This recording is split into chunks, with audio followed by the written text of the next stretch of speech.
Yurdumun gözəl insanları. Necəsiniz? Günayın mətbəxindən sizə böyük salamlar göndərirəm. Məni ilk başda onu deyim, bütün sosial medialardan məni takip edən, mənə yorum yazan, hamıya çox təşəkkür edirəm. Yaxşı ki varsınız. Çox sağ olun. Yenə də takiplərinizi, yenə də rəylərinizi gözləyirəm, bəyənmələrinizi gözləyirəm. Siz varsanız biz varıq. Çox sağ olun. Təşəkkürlər. Bugün sizin üçün çox asan, çox dadlı 2 dənə türk məzəsi eləyəcəm. Bizim Azərbaycanda da həmişə stollara qoyduğumuz salatlarımız var. Daha çox bunları biz qaymaqla, mayonezlə eləyirik. Bugün onlardan biraz kənara çıxaq dedim. Daha yüngül, daha praktik, ləzzətli salatlar, yəni məzələr eləyək dedim. Bugün bizə lazım olan ərzaqlarımız süzmədir. Bu bildiyimiz qatığın süzülmüş halı, süzmə, közlənmiş qırmızı biber, kabak, kök, sarımsaq, 2 yemək qaşığı da mayonez. Bu qədər. Bizə lazım olan ərzaqlar bunlardır. İndi bunlarla biz çox dadlı 2 cür məzə hazırlayacağıq. Keçək hazırlanmasına. Başlayaq hazırlamasına birinci məzəmizdən. Çünki bu biraz ocaqda bunu kabakla kökü ocaqda pişirəcəyik. Ona görə bunu rəndələyək.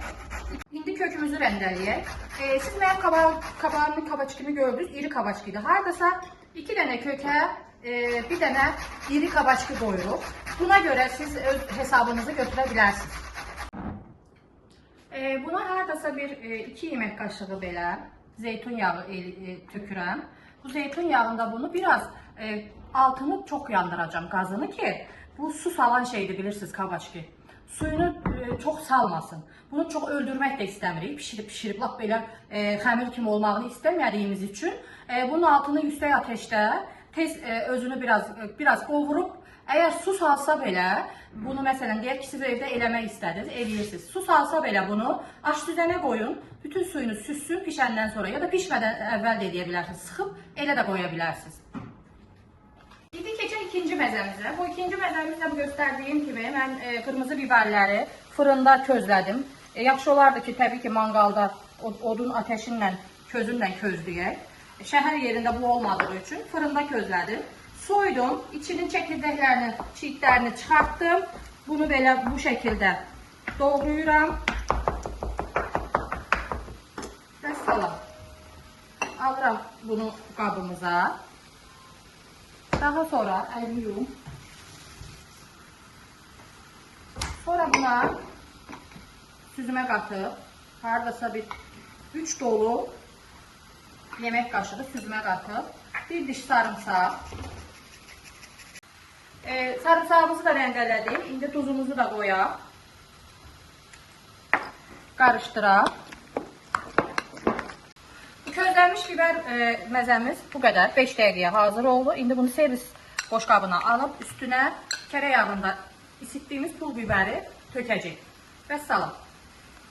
Burada bu kabakla kökümüzü de pişirdik. İndiki zamanda mevsimi olmadığı için kabaklar biraz sulu olur. Ona göre ister istemez suyu çıxır. Ben bunu azca bir döndürürəm, bir 5 dəqiqə ocağın üstünde. Ondan sonra aş düzənə qoyuram, suyu tamamen süzülür. İndi biz buna süzməmizi, sonra burada göstərdiyim mayonezimizi qarışdırırıq. Sonra bir diş sarımsağımızı rəndələyirik buna. Sizi əmin edə bilərəm ki, qonaq stollarınızda çox gözəl olur, içkilərin yanında. Bunu siz eləyəndə hamı deyəcək ki, bunun reseptini bizə də verin. Sizi əmin edə bilərəm. Biraz da duz tökürəm.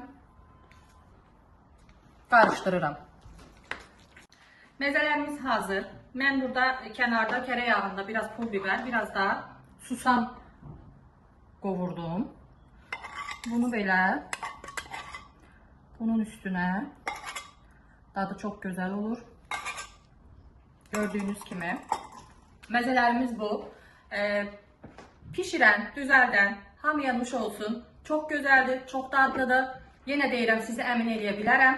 Qonaqlarınız hamı sizdən bunların reseptini soruşacaq. Çok təşəkkür edirəm izlədiyiniz üçün, yorumlarınız üçün, takipləriniz üçün. Özünüzə yaxşı baxın. Görüşərik.